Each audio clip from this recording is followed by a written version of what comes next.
Toda vez que eu ando pela cidade, fica mais claro para mim a importância das figuras geométricas. Elas estão por toda parte.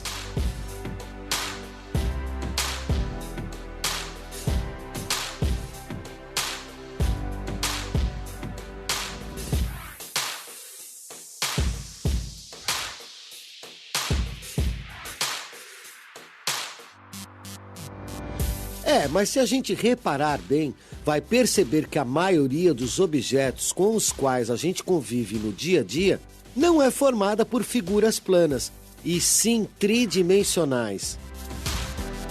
Você sabe qual a diferença entre uma figura plana e um objeto tridimensional? Como o próprio nome diz, uma figura tridimensional é uma figura que tem 3 dimensões, né? Na verdade, nós somos cercados de figuras e imagens tridimensionais, né? É tudo que os corpos, os sólidos, os objetos do dia a dia, tudo que ocupa um lugar no espaço, né? É possível distinguir uma figura plana de uma figura tridimensional. A figura plana possui 2 dimensões. A figura tridimensional possui 3 dimensões. Matematicamente falando, por exemplo, para eu descrever, imagina, uma caixa, né? Eu vou ter que falar da sua largura, do seu comprimento e da sua altura. Por causa das suas propriedades, os objetos tridimensionais são muito utilizados na arquitetura. As mais utilizadas são os paralelepípedos, são os prismas, né? A arquitetura modernista, ela foi a arquitetura do uso intenso do concreto armado. As formas são retangulares, são planas. Então, eu acredito que mais por esse motivo, a arquitetura foi ficando essa de caixotes. E quando se trata de artes plásticas, então, nem se fala. Os objetos tridimensionais são a base do trabalho de muitos artistas. O bidimensional, né, ele não está sujeito às leis da física, né? Então, o que eu colocar ali, o que eu desenhar, o que eu pintar, vai ficar. Quando eu saio dessa representação, né, do bidimensional para o tridimensional, a gente está sujeito a essas leis da física, né? A gravidade é uma delas. E a escultura também está sujeita a essas mesmas leis que nós estamos. E eu acho que talvez esse seja o link, né, de identificação das pessoas com as peças tridimensionais.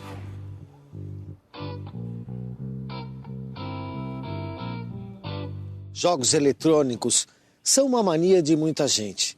Mas se você pensar bem, vai ver que os objetos tridimensionais também são muito importantes para aqueles que criam jogos. Será que você pode dar uma força aqui para mim? Sim, claro.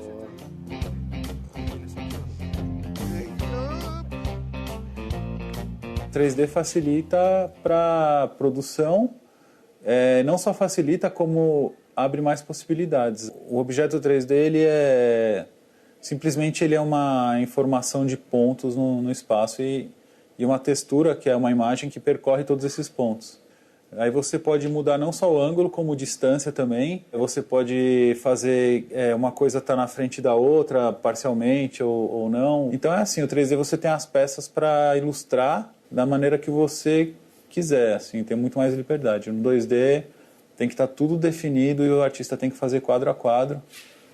As figuras tridimensionais possuem algumas características importantes de serem observadas. Elas são formadas por figuras bidimensionais, que são as faces. Essas faces, sendo encontradas, formam-se as arestas e os vértices, e também os seus ângulos. Um exemplo de uma figura tridimensional, o cubo. Ele é formado por 6 faces, 12 arestas, 8 vértices e 24 ângulos, formando 90 graus cada um. A partir das características das faces, podemos classificar os objetos tridimensionais delimitados de faces planas. O prisma é uma figura tridimensional formada por faces retangulares e 2 bases, com polígonos congruentes. Esses polígonos, se são regulares, dizemos que esse prisma é um prisma regular. Caso contrário, dizemos que somente são prismas. Eles podem ser retos ou oblíquos. Os retos são aqueles que mantêm os seus ângulos retos. Os prismas oblíquos são aqueles que têm uma leve inclinação. Um dos tipos de prisma mais comuns é o paralelepípedo.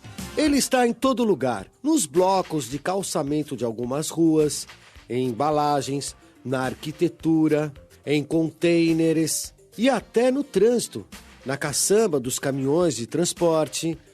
Um paralelepípedo é uma figura tridimensional, onde suas faces são retangulares e suas bases, tanto a superior como a inferior, também são retangulares. Por isso, também é um prisma. Um caso particular do paralelepípedo que a gente conhece é o cubo, cujas faces são quadradas e também as suas bases são quadradas. São 6 faces quadradas iguais. Outra forma tridimensional bem conhecida é a pirâmide. Pirâmide é uma figura tridimensional formada por uma base poligonal regular ou não, cujas faces são triangulares. Por exemplo, eu posso desenhar aqui uma figura poligonal qualquer. Pego esses vértices e imagino um ponto aqui. Ligo esse segmento de retas em cada um desses vértices que eu acabei de construir. As minhas faces são formadas por triângulos e eu tenho uma base poligonal. Eu tenho uma pirâmide não regular. Se esse desenho for um quadrado, por exemplo, ou for um hexágono, ou for um triângulo, essa base, também posso imaginar esse ponto, unir com segmentos de reta, formando triângulos nas minhas faces e com uma base regular. Mas na verdade, todas essas figuras tridimensionais que a gente viu podem ser consideradas poliedros. Os poliedros são sólidos geométricos delimitados por faces poligonais. Ou seja, os prismas e as pirâmides são exemplos particulares de poliedros. O nome parece complicado, mas a palavra vem do grego poli, que quer dizer muitos, e edro, que significa base de apoio. Ou seja, poliedro é uma figura com muitas bases de apoio. O poliedro tem algumas características importantes. Primeiro, são delimitadas por faces planas poligonais.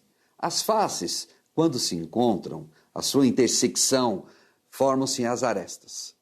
Essas arestas, ao se encontrarem com outras arestas, a intersecção entre elas, formam-se os vértices, que chamamos de bico do poliedro. Os poliedros foram tão importantes que mereceram uma atenção especial de inúmeros estudiosos na história da matemática. Desde a época dos gregos, dos geômetras gregos, que as figuras tridimensionais fascinavam, mas em especial aquelas figuras harmoniosas, simétricas, né? Então, por exemplo, Platão se interessou por aqueles poliedros, né?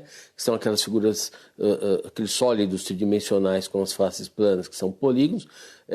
Ele se interessou por aqueles que as faces são polígonos sempre do mesmo tipo, iguais, né? E polígonos regulares.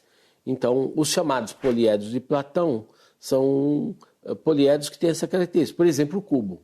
O cubo, ele é um sólido tridimensional, né, cujas faces são todas quadrados. E um quadrado, ele é um quadrilátero regular, é um polígono regular de 4 lados. Os 5 poliedros de Platão são o tetraedro, que é formado por 4 triângulos equiláteros, o cubo, formado por 6 quadrados, o octaedro, formado por 8 triângulos equiláteros, o dodecaedro, que é formado por 12 pentágonos regulares, e o icosaedro, formado por 20 triângulos equiláteros.